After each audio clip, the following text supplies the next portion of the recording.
একটি অঙ্ক বলছে যে একটি কাজ করতে 200 জন লোকের 25 দিন লাগে। কাজটি 20 দিনে করতে চাইলে অতিরিক্ত কতজন লোক নিয়োগ করতে হবে? আচ্ছা, অতিরিক্ত কতজন লোক নিয়োগ করতে হবে? আর চাইছি কি আমাদের কাছে লোক, মানে কতজন লোক ওটা আমাদের বার করতে হবে। তাহলে ওটার একটা সবচেয়ে সহজ একটা টেকনিক হলো দেয়া, এখানে যেহেতু দেওয়া আছে যে 25 দিন লাগে, তার মানে 200 জন লোকের লাগে 25 দিন। আমরা খুব সহজে এটা সমাধান করতে পারি যে 25 দিনে কাজ করে 25 দিনে কাজ করে সমান 200 জন লোক। 200 জন লোক।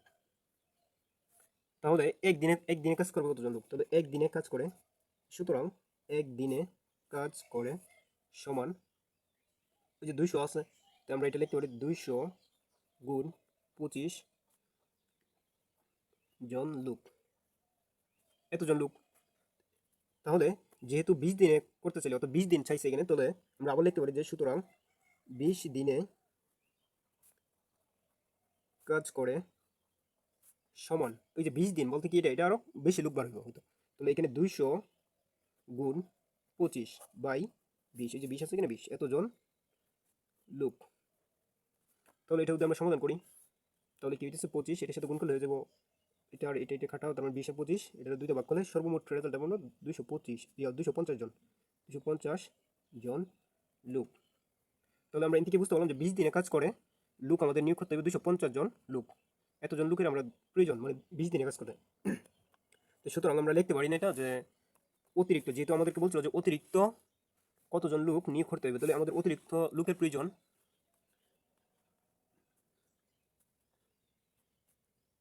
অর্থাৎ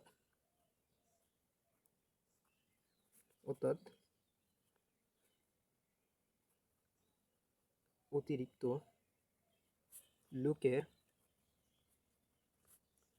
প্রয়োজন, অতিরিক্ত লোকের প্রয়োজন, কত লোক নিয়োগ করতে হবে, অতিরিক্ত লোকের নিয়োগ করতে হবে, অর্থাৎ অতিরিক্ত লোকের নিয়োগ করতে হবে সমান, যেহেতু এখানে 250 জন বিয়োগ, যেহেতু আমাদের ছিল এখানে 200 জন, কিন্তু আমাদের দরকার হচ্ছে যে 250 জন, 200 বিয়োগ করতে হবে এদিকে, এতজন লোক সমান 250 থেকে যখন 200 চলে যাবে তখন এটা শুধু 50 জন লোক, এতজন লোক। তো ওটা আমরা শুধু 50 জন লোক নিয়োগ দিলেই, ওই যে 200 জন লোকের 25 দিনে লাগে এতজন, এবং অত শুধু আমরা 50 জন লোক যদি নিয়োগ দিই তাহলে কাজটি 20 দিনে করতে হবে। এটি সমাধান। তো খুব সহজেই এটাকে অঙ্কগুলো সমাধান করতে পারবো এইভাবে। আর এছাড়াও বিভিন্ন অঙ্ক টেকনিক এই পেজের মধ্যে দেওয়া আছে, তো সুতরাং পেজটিকে ফলো বা সাবস্ক্রাইব করে পাশে থাকবা। আর অবশ্যই লাইক, কমেন্ট এবং শেয়ার করতে ভুলবো না। ধন্যবাদ সবাইকে।